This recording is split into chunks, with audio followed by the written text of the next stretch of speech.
Okay, welcome to episode 4 of the Sean McGuinness podcast. Again, no intro music this week. The corona and all that, you know. It's bigger things, bigger fish to fry. But today, I'm excited to announce the first guest on the podcast. Mr. George Accari. George is a PT / health coach extraordinaire who I work with at George Street Fitness First in the city. And he's probably up there one of the funniest people I've ever met. In a good way. Now today, with all the stuff going on in the world, everyone's gone for a bit of a hard time together. What I want to do this podcast, I don't want to talk about calories, I don't want to talk about any kind of insignificant things at the time today.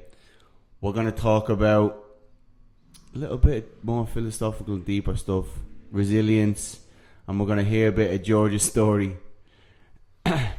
Probably one of the most resilient people I know, and he has some funny stories to match. So, in as short as you can, George, you give me a little bit of a rundown.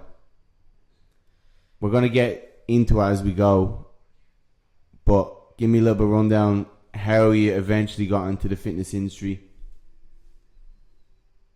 Well, first things first, thanks for the intro, extraordinaire. I can get used to that, so keep them coming. Also, thanks for having me. Pretty much it was a long time coming to get to where I'm at now, health-wise. Really just started training probably in 2012.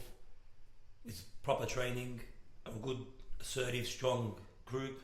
Started in CrossFit, and then, don't judge me, slowly but surely moved to a boutique gym, worked with a professional bodybuilding coach / strength coach, and then as I grew, all of them are pretty much telling me, you're a very people person, you're very talkative, you're outgoing, you love what you're doing. Why don't you try becoming a PT? Why don't you get into it? Slowly but surely planted the seed. Now, one of the reasons of why I like George's story as well, is it's not the traditional, I like training, I like chicken and broccoli, I like looking at myself and taking selfies, so I'm going to transition into a gym environment because I love the gym, and oh yeah, people are there, I'll train these people so I can pay for me protein powder, so I can look good on Instagram. It's not that. Coming from a background and the way he coaches people, there's a lot of empathy, which is why he actually gets very, very, very good results with people. And we always laugh, even in times like this. He overheard somebody talking today about the fucking bodybuilding shows cancelled. That's the biggest stress in the world right now. It's pretty tough to hit, I'm not gonna lie. It brought a smile to my face, but it hurt my feelings a bit as well. It's pretty crazy actually. With everything going on. Not only with everything going on, just in general, I think the mantra of the competition, competing, and athlete title that goes with it, it's probably a little bit, it is too far. It's probably even like a little bit harsh on real athletes that even say that sort of thing. People have dedicated their whole life to performing actual sports stuff. But just on that note as well, I do like chicken and broccoli. I just like pizza more. Yeah, for this sure. is all about balance. For sure. And which is why, even on a tangent, a lot of coaches that are bodybuilding-esque, they're great with their own niche, but when you apply that to general pop, you're like, well, I like eating 6 meals a day, and I like to prep it, and I like to put it in a lunchbox. But why the fuck want Mrs. Jones? Why doesn't she like the gym? Why won't she prep her food? There's that gap in reality between people. But we'll talk about that another time.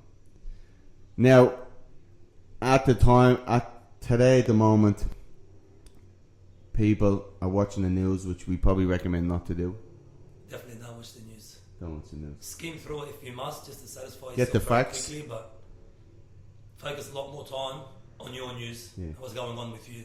It's going to be much, much better for you. It's going to keep you in a much better state of mind as well. Make you feel better as well. For sure. People need, as niche, as cliche as it is, a positive mindset, alright? And actually, going through bad times is not all bad. Because what were you saying to me about the book?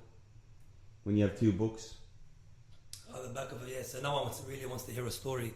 If you had to pick between two books and you looked at the back just to get a quick breakdown, the first book said, "This is Colin.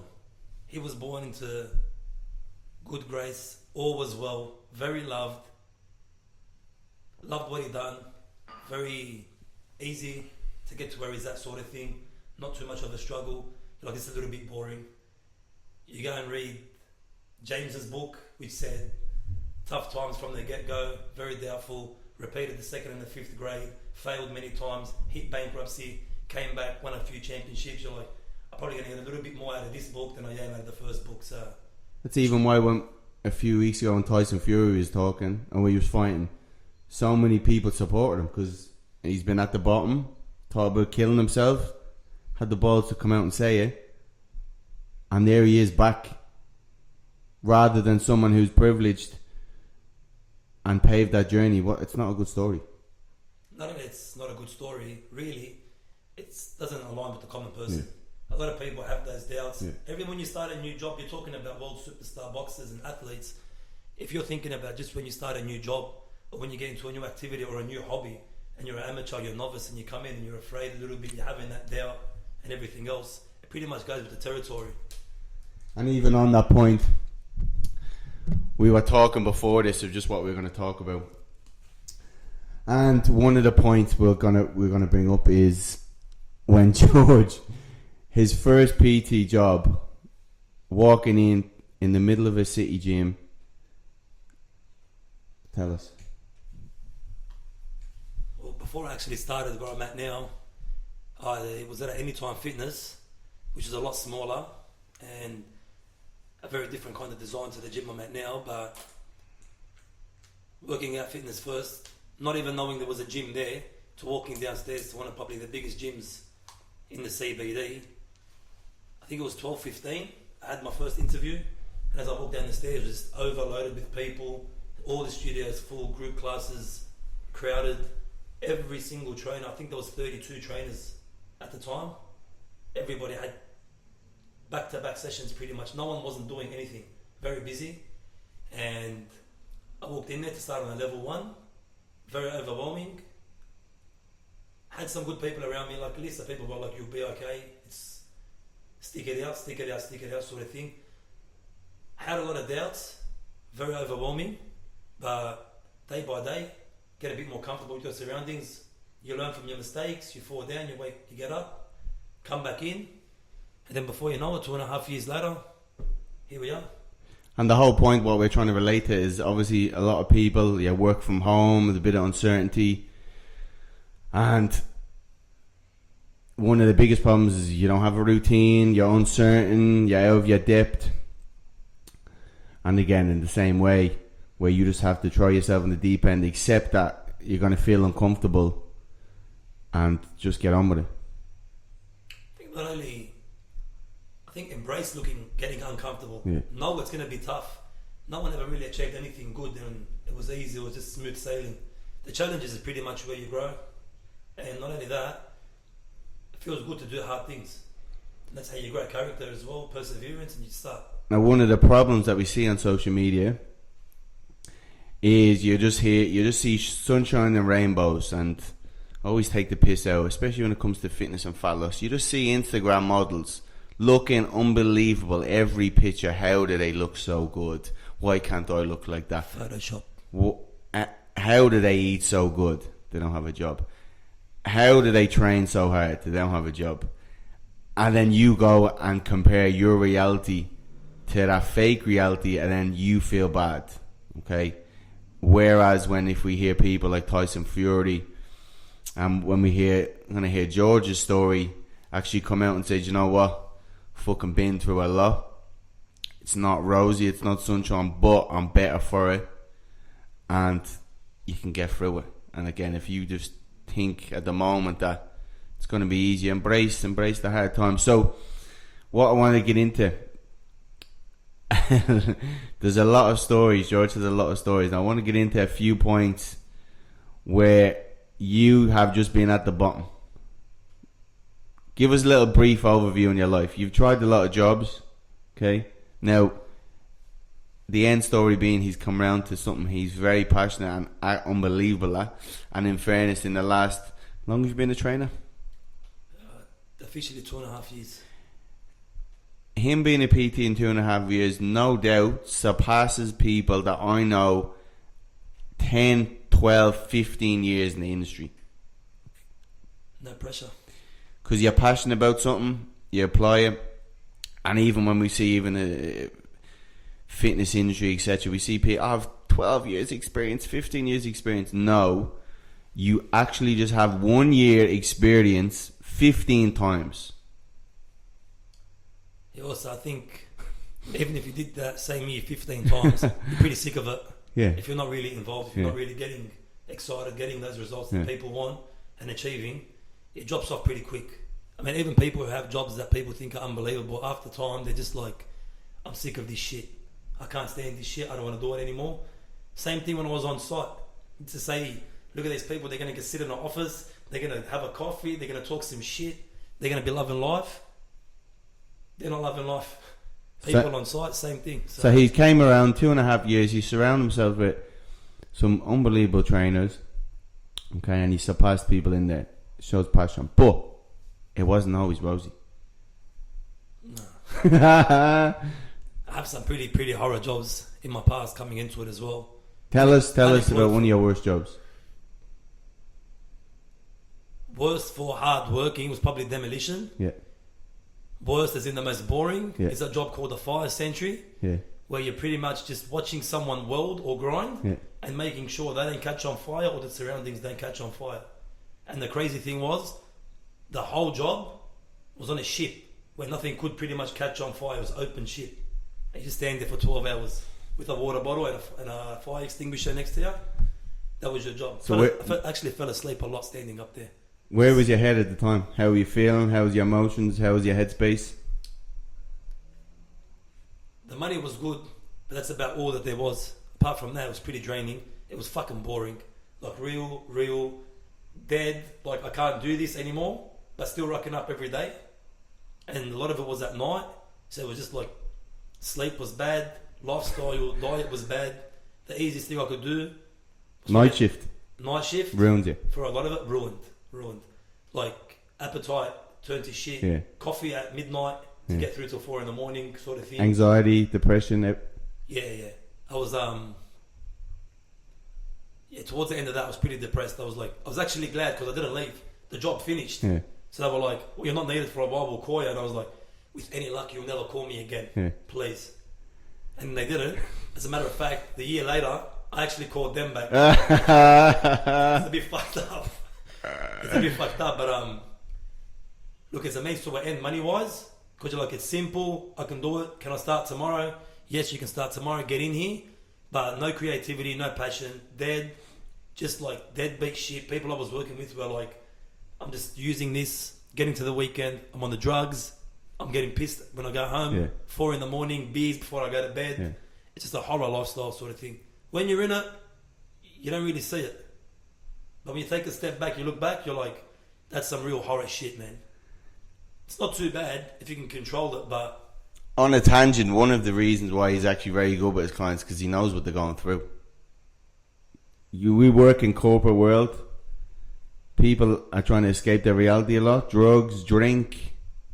Food's probably the number one Food, on that list. Obviously. Simplest thing you can do, 3 p.m, crash, the muffin and everything else that comes with it, but...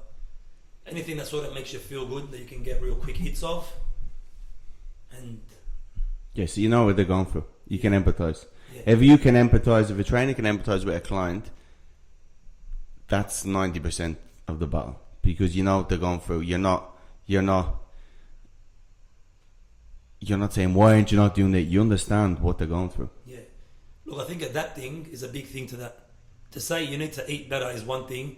Probably providing options and eating a bit better, not you need to eat the chicken and broccoli sort of. Yeah, and in saying that, the best coaches, I heard before, I think Nick Mitchell said, he's the best coaches are silently empathetic. They know what the person's going through. They still might have to be a bit of a hard ass, obviously, to get them on the other side, but they know what they're going through. Yeah, for sure. I do feel a lot as well, especially with my client base now. We're very open, very relatable as well. So pretty much attracting a similar kind of person, personality-wise, attitude-wise.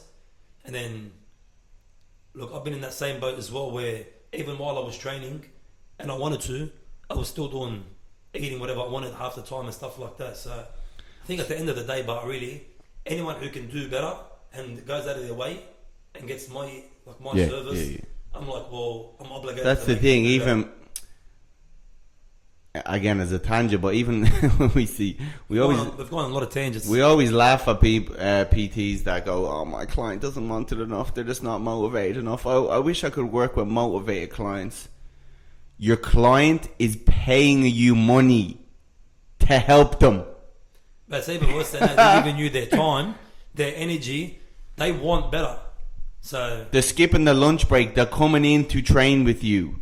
They're going home late. They're not seeing the kids an hour later. To be fair as well, I think if you're invested as a trainer with your client, they'll probably get a bit excited and motivated when they're coming to train with you.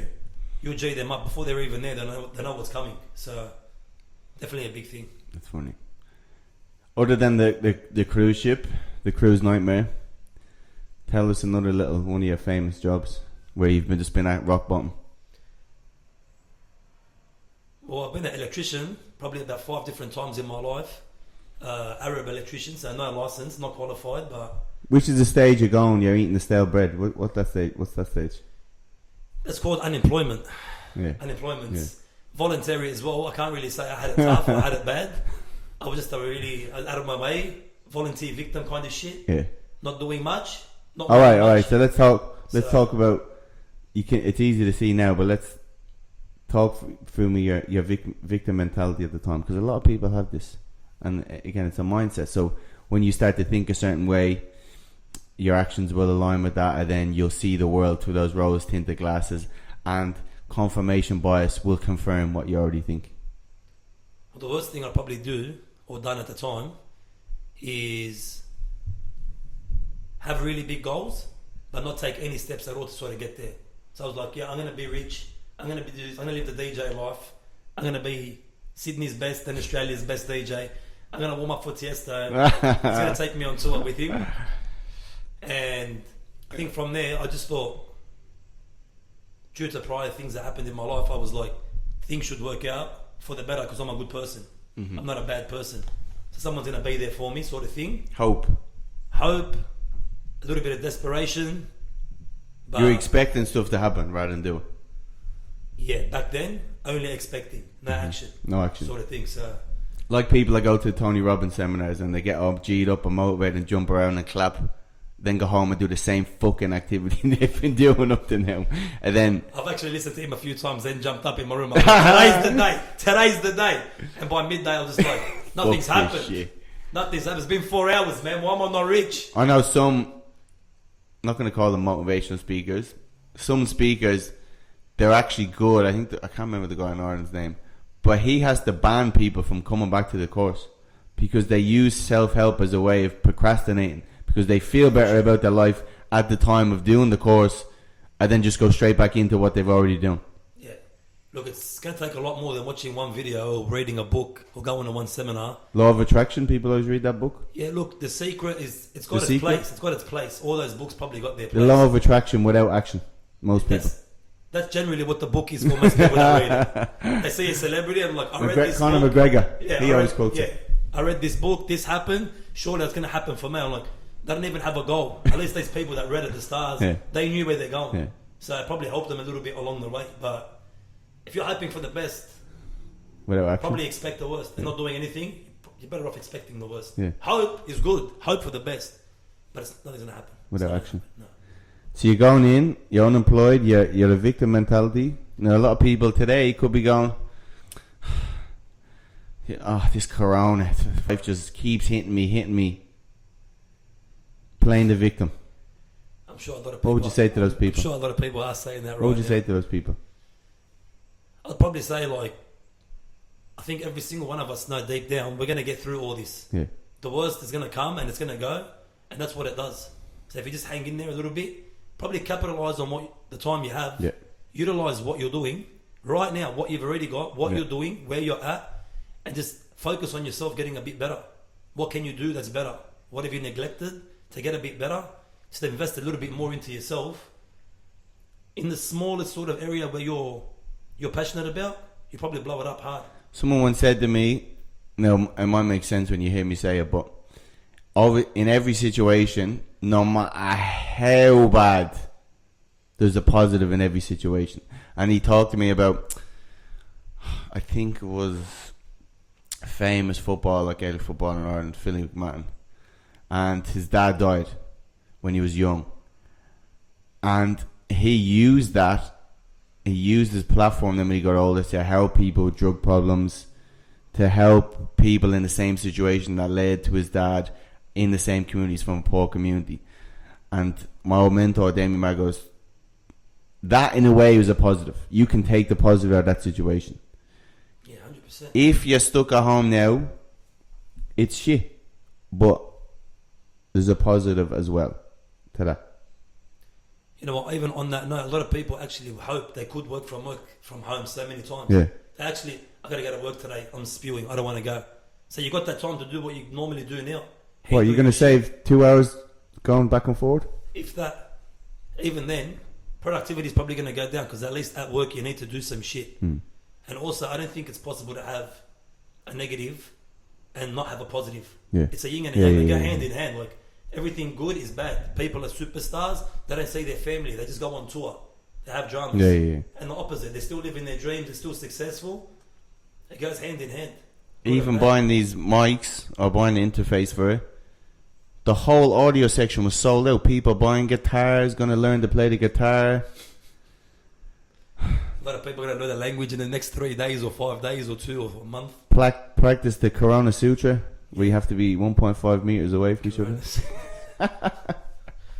Let us know how you go on that one. Learn a language. Break up. A lot of people in China are divorcing. Divorce rates are through the roof. I saw that article. Divorce lawyers are on hold now. It's too much work. Yeah, divorce lawyers. They came out. Any lawyers out there? Divorce lawyers, the place to be, where everyone spend time with each other. It's probably a good wake up call for you to look into yourself. If you're not married, like, do I want to be with this person? Would you spend that much time by yourself with that person, sort of thing? You wake up, you again, oh, for fuck's sake. Why are you always here? No, we're only home for a month. Yeah. People have been doing this for decades. Yeah. They're only here for a month or however long they were home for. So that could be a positive. We don't want to spend with them a month. You can't even spend a lifetime. Pretty much goes optimist, pessimist sort of thing. Yeah. Depends how you look at it. So, all right, bring us back to the stale bread. You're unemployed. Yesterday's bread. What, you went into the guy? You told him? I was on a first name basis. His name was Kevin, Chinese guy. Pretty sure that wasn't his real name, but Kevin's what the guy was. And I just used to rock up and just be like, Where's yesterday's bread? There. I think it was like half the price of what it was anyway. So just like, I'll buy 2, throw it in the freezer, keep it simple, have that as a feed, wait for the good things to happen to me, and just work in between here and there for cash. He just gave you 2 breads, didn't he? Yeah, after it, yeah. For some time, it was just like, take what's there, it's all good, do your thing sort of thing. Became good mates with that guy actually. Bakery closed down. I feel bad for the family. We'll go through it. I'm sure they made it already. We're all going to make it. Don't worry, we're all going to make it. After that, name the other bottom of the barrel job where you just at rock bottom? Would have to be demolition. Super, super hard, really dirty, mostly underground, car parks, and just absolute peaking work for 10, 12 hour shifts. Yeah. Jackhammers, concrete saws, wheelbarrows, up hills, rubbish bins, dust, long sleeve, earplugs, muffs on top, goggles, just like breathing apparatus. And where's your mental health at? It didn't exist. No. There was no mental health. Run me through what? I actually used to say to myself, hopefully I'll get injured. Hopefully something bad could happen to me right now. I hope this building collapses someday. Surely something can happen right now to end this shit. This is too far. It's been going on for too long. But very, very poor. Any hope? Well, not even hope, because by the time you finished actually doing your job, which you had to be focused on, because heavy machinery and it's pretty dangerous and shit, From there, you're just in your car. I fell asleep waiting for my car to warm up multiple times. It's just like blackout, proper dust. Like no way out. You're trapped. We'll get to questions after this. Go on. Very You're trapped? very high paying job, but that's probably what kept it there for so long. But yeah, the work actually slowed down for a bit, and then from there I was like, this has to be a sign. I can't just wait for this to pick up again and be trapped in this shit. I've got to go. And then started my PT course. I was already actually starting. How long was the demolition? Demolition was 7 full months, and then 3 months part time after that. So it was from August into about March, April, around Easter. Full on 10, 12 hour shifts, 6 days a week. Good times, but very unsustainable lifestyle. Unsustainable. Yeah, you can't live that shit. And at what point in your life you're rock bottom? I keep saying rock bottom, but there's a few points he's told me where you just... The worst would probably be, the worst I've felt is being broke,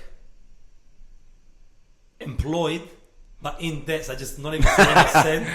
The money was just filtering out of the bank account before I even saw what was in there. And it would have been somewhere around 2014, 2013, because I lost my license for a very long time, a few times. That was the last big stint. And then it was around the same time my grandmother passed away. So all that compounded into one was probably the bottom. That's it. It was like, I can't live like this. It's too far. Something's going to give. And I said, you know what? Only thing that's going to give is pretty much you. So small steps, and here we are. So what people are going through at the moment? How long did you do that for? Probably for the time in between, probably a year and a half, year all up. Lost my license for 2 years. So you're depressed for a year? Yeah, proper depressed. Don't want to talk to anybody. Turn my phone off. Depressed, going out the weekend.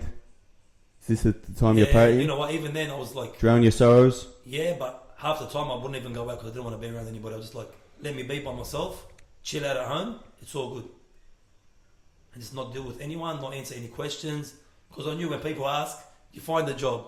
Did you study? Did you do something? I'm gonna say, yes, I did. They're gonna look at me and they're like, that's all right then. I'm gonna know that they knew I was bullshitting. I knew I was bullshit. I'm like, oh fuck this. We're just lying to each other. I'd rather not see them because I'm not gonna lie to them. And telling them I've done fuck all. It's pretty fucking sad and depressing, especially when you're like 28, 30 years old. It's pretty fucked up. So near, because we always loved it. Again, we're going back to the Tyson Fury bit where he Ferrari. Yeah, the story where he's on the motorway in the Ferrari and he goes, that's it, I'm gonna end it. I'm gonna end it. Driving, and a little voice comes into your head. Don't do it, Tyson. It's about his kids. If you do this, he says, I heard the voice. If you do this, they're going to tell your kids that your dad was weak and he let you down. Yeah. And that your dad was a weak man. Yeah. So I snapped out of it as he's driving his brand new $300,000 Ferrari. Unbelievable. It's pretty beyond. It's beyond that shit. Was over 2 years. He was on suicide watch, psychiatric help for 2 years. Yeah. I think even when I saw that clip, the truth in his face and his words when he said it, I pulled over because I was listening to that as I was driving. I pulled over. I was like, this is some next level shit. Proper. And again, if we put that in perspective, what? This shit's been going on 2 weeks. That guy was going on suicide watch with the best psychiatric care for 2 years. Yeah. And then now we only see it, him being the champion of the world. Oh, that's great. But again, you need to look back. It wouldn't be much of a champ story if something so severe didn't happen. Coming from the bottoms, it's the best. There's a thing in CBT, cognitive behavior therapy, and a lot of obviously things start in your brain. Sometimes there's a chicken and egg scenario where if you think a certain way, your actions will follow that. And the same way where we thought a lot of things in the environment will then just confirm what you already think. So, for example, if you have low self-esteem and you see someone on the other side of the road walk past and they don't wave, your automatic reaction is, they don't like me. Someone more confident, God, do you know what the fuck? I probably just didn't see me. And he mightn't have seen it. So again, rose-tinted glasses scenario. So, that's where I was going with this. When kind of things were happening to George, life was kicking him and he's down, he probably deserved it as well, a lot of the time. Very deserving. Even now, he always says when something happens, say for example, the corona, and there was actually an article on our gym how someone had corona in the gym, and it's basically wiped out nearly all the business in the gym. He always reframes his thinking, and rather than going into that mindset where you're victim mentality or whatever way, you always go, this is just going to be another chapter in the book. So you embrace these things happening. It's good for a challenge as well. Like, this stuff's going to happen regardless. If you get through this shit, you'll be alright for the rest of it. This is pretty severe as well. So if you get through the big stuff, like the real big dramas, and you just stay resilient, you stay there, keep fighting, you'll be good. True story. And in CBT, if they get someone in, they use it in treatment of depression stuff. If you have a way of thinking, what you're trying to do is basically catch your beliefs, because our beliefs a lot of the time are biased and wrong. So if you can catch it and reframe it in a way, that's going to again have a positive domino effect on your actions, which is what you probably 100%. Don't even know you're doing it, but no. Well, I think if you're out seeking something and you're expecting the worst, it's going to be very easy to find the worst. If you're expecting something bad to happen, it's easy to find something bad. So it's a lot harder to stay in a positive mind. But if you've got some direction, like if you know what you're chasing, you're most likely going to go in that direction, and good things are going to come to you regardless. You'd be fucked up in the meantime. So again, to reframe people in the house now, you can reframe it as not, I'm fucking stuck, I can't get out. You can reframe it as, I have more time to do stuff. Yeah.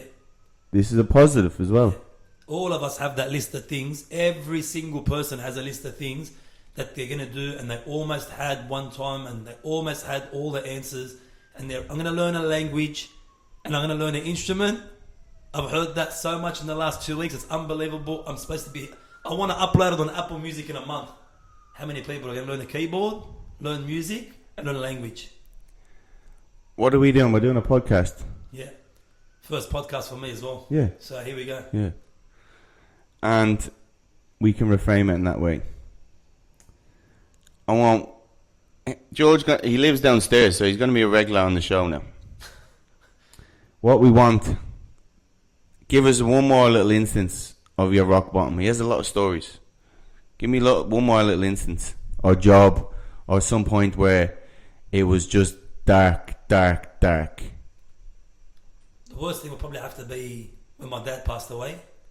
That's by far the worst thing. Yeah. And just before that, or compounded with that, lost my license, so I couldn't drive. Moved house after my dad passed away, or during my dad's passing.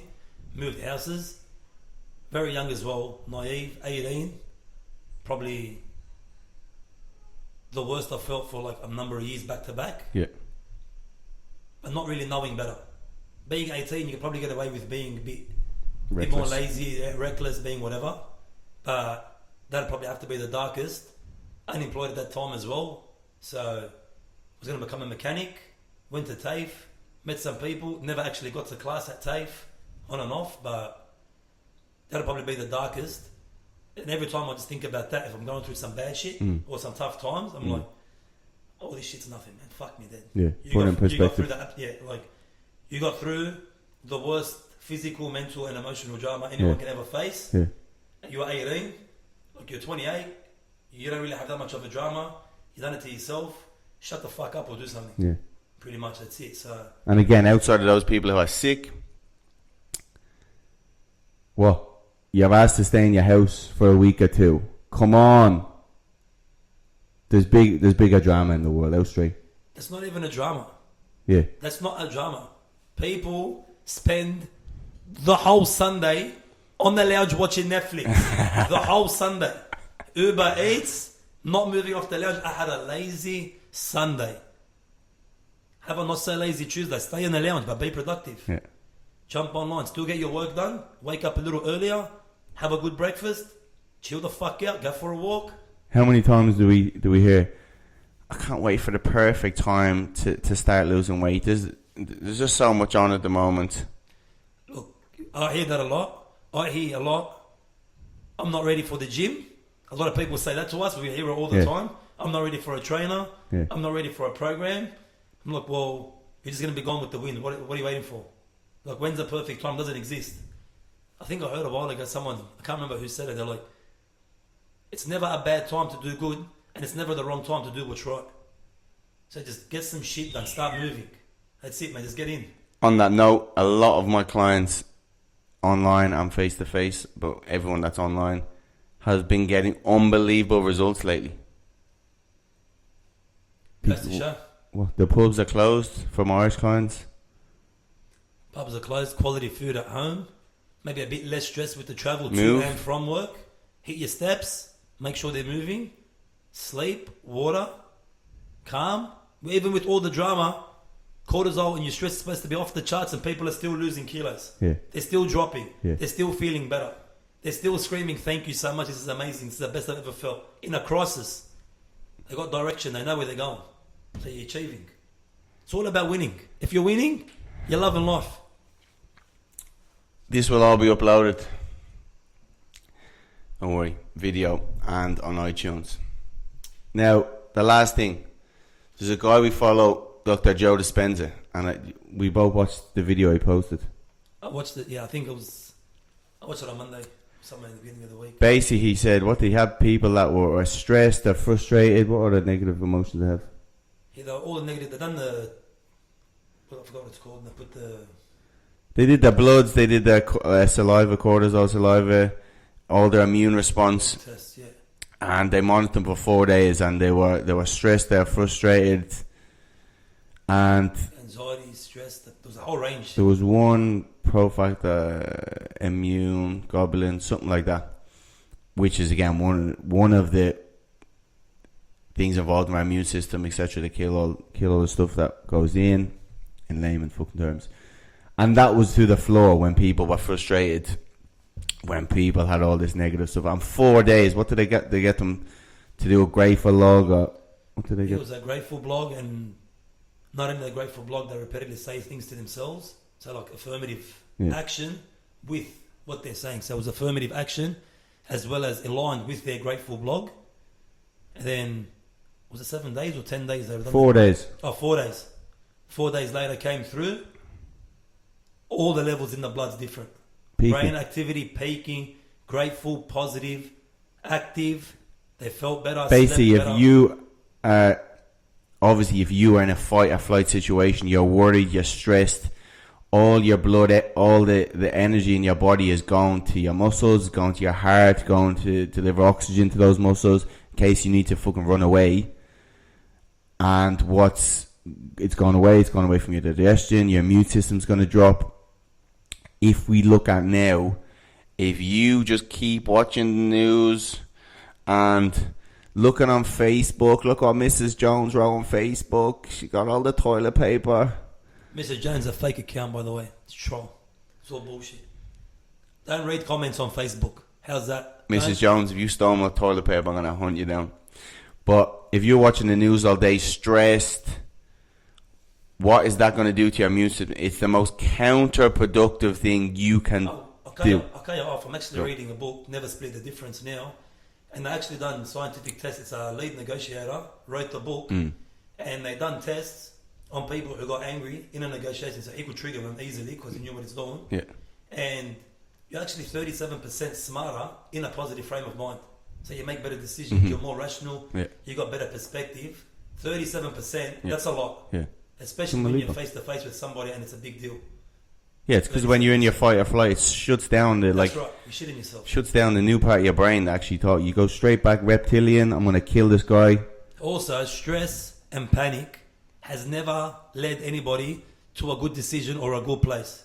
You see it all day, every day when they're panicking. This shit never works out. No one's ever really gone against their gut instinct and been like, that was the best call I've ever made. It always ends bad. You know what's wrong? Let's just see how wrong this can be. That's all you're saying to yourself. Peaking. So, one of our biggest tips, turn the news off. Stop reading the newspaper. Stop scaring yourself. Stop scrolling through Facebook. I think when I lived at my last place, I never had a TV. No. So I was actually out of tune. People would tell me, did you see this? I'd be like, I've never heard of it. And they're like, it's all over the news. And I'm like, that shit's barring off my phone. I don't look at it on my phone. I don't read it. I don't look at the newspaper. I was actually doing pretty good. Yeah. Get my iPad, get my laptop, do some work. All the cafes closed. We have to get a coffee. 3 screens of news. News. At 5 a.m. in the morning. We're trying to get positive. You're trying to do good. Think good thoughts. 5:20 a.m. Fox News at 5:20 a.m. Not a good idea. Yeah, no. If you start your day watching that shit, it's over. It is over. Start your day, cup of coffee, write your goals down, write what you're going to do, write what you're grateful for. Imagine the difference in your mindset going to be. Again, not going all yogi on you. Even plan your morning. Who do we say here? Know what you're going to do. I don't have a TV. Best thing ever. It's unbelievable. I like that guy. Abby, who's the sexy leb? Rami. DM, go DM. Rami.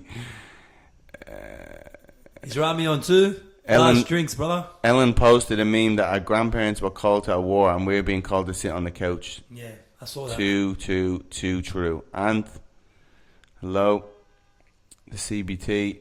Very interesting. Thank you. There's a few people asking George thoughts on the current fitness community. Thoughts on supplements. I love how everything becomes a community. Like everybody who's linked to something, like the coffee community, the foodie community. On that, support your small businesses. Yeah, 100% support the small Rami District, Chifley Tower. Yeah, Motown Coffee Brews. Whatever you do, don't support Kentucky Fried Chicken, McDonald's, Domino's and Pizza Hut. Don't go there. And you shouldn't be feeding that shit to your kids either. It's not a happy meal. It's a disaster meal. That's a very sad. That's a very sad meal. Fucking atrocity. For your body, that's sad. It's probably more toxic than the corona. Yeah. I'll go that far. If you compound yourself with that shit over and over, it has to have some really adverse effect. I don't give a fuck what anyone tells me. That's some horror shit. Just look to America if you need proof. Shit's gone mental, man. The worst I've seen someone complain about the corona and go out and have a cigarette. That's the best shit. Oh my god. I've seen a few people do that. You know what? This shit's gonna kill us all. What'd you do on the weekend? I didn't sleep with you. Well, why are you telling me all about it for? I don't want to know. Why are you telling me about it? People in Bondi Junction are cleaning their hands 3 times during the workout and snorting cocaine off a toilet seat on Saturday night. Yeah. From a note that's been up about 17 people's nose covered in blood. They're like, it's all good. I'm not going to die. If it was my time, it was my time. I'm going to make it through this, man. We're going to be all right, man. We're going to get through this. Someone said, wish people would get that corona doesn't give you diarrhea. Alright. Doesn't give you diarrhea or it does? Doesn't give you diarrhea. I don't know. My digestion's pretty on point. My immune system's off the charts. Yeah, eat your fibre. 20 to 30 grams a day. Ooh, get the broccoli. Ooh, the carrots. Let's round it out.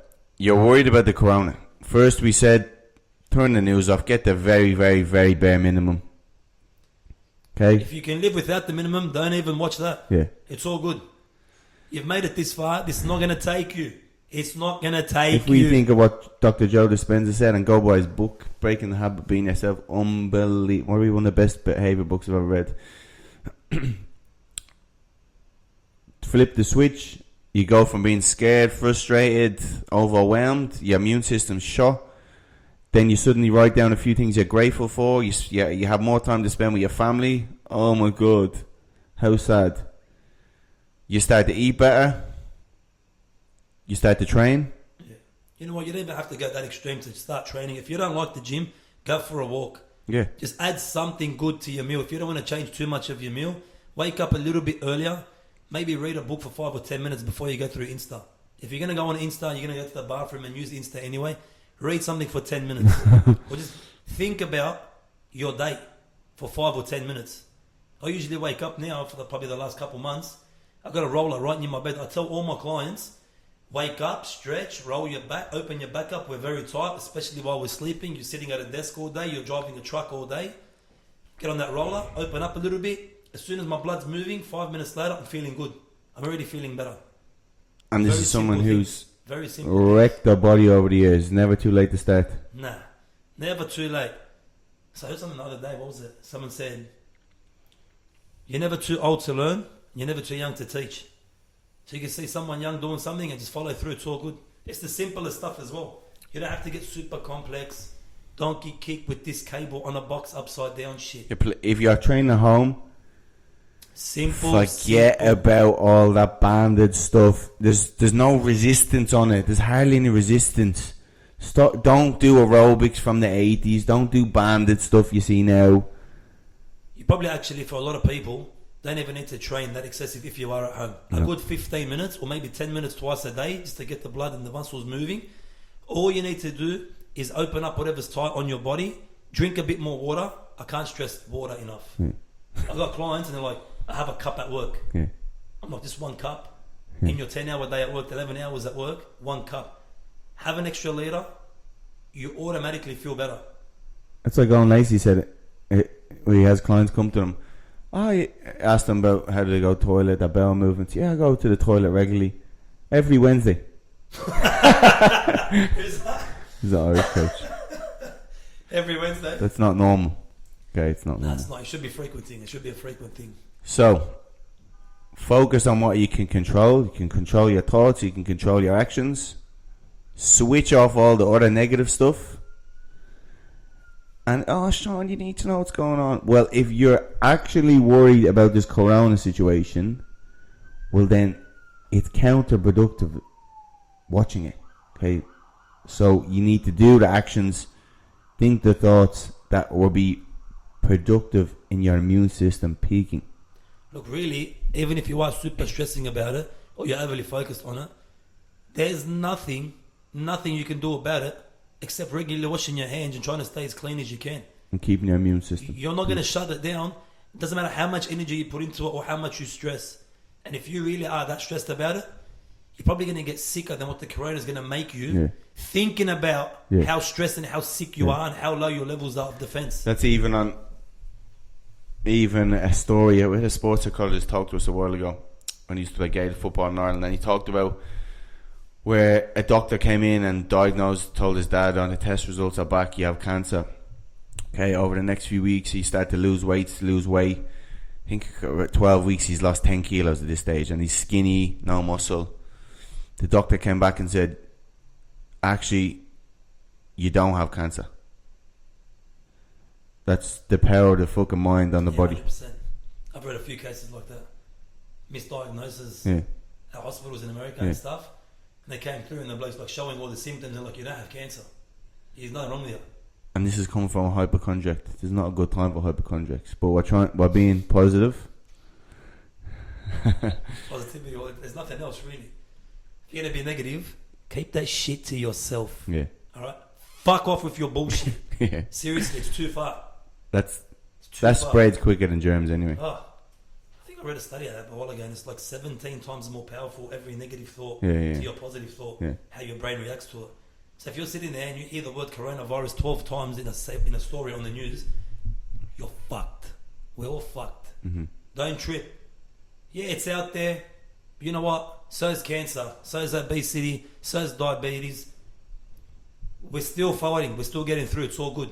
It's all. So what we're going to do, we're going to use this as a positive situation. It's going to be another chapter in the book, as George says. Yeah, another chapter in the book. Probably about a 900-page novel. Probably come out in 3 series. Yeah, fucking encyclopedia. Yeah. Wikipedia. You're going to control your actions, your thoughts. Think good, do good. If it sounds a little bit overwhelming to most people anyway, if it's a bit overwhelming, just write 2 things you're going to do tomorrow in your day to better yourself. Small things in the morning, small targets, hit them, set another one the next day. Or just make it something that you've wanted to do for a while. And stop fucking minding all the toilet roll. Yeah, that's too far, honestly. Especially if you're thinking about, I should take it out of somebody else's trolley. Or whatever that dickhead in Melbourne done and chased those people into the car park. That's too far. George stopped someone yesterday taking stuff out of people's trolleys. Actually, I don't know if he was going to take it, but he was scoping. Yeah, he was scoping it. He was walking through the aisles and he's looking in trolleys. I don't know what he wanted. And I was like, if this guy keeps walking to the next aisle. He walked into the next aisle and I was like, what are you thinking, man? Like, seriously, what are you thinking? The guy just looked at me, stung. No words. I just said, don't be that person, man. Just, it's too far. We got more than enough of everything. Also, really, you should probably be hoarding, if you're going to do anything, everything but toilet paper, napkins and wet ones. And leave some nappies for actual kids. Seriously, it's too far. Also, give me some pasta. Fucking dogs. Yeah. All the pasta's gone. Noodles, canned veggies, cucumbers, loaded. Oranges, loaded. Veggies. All the salads, full. It's disgusting.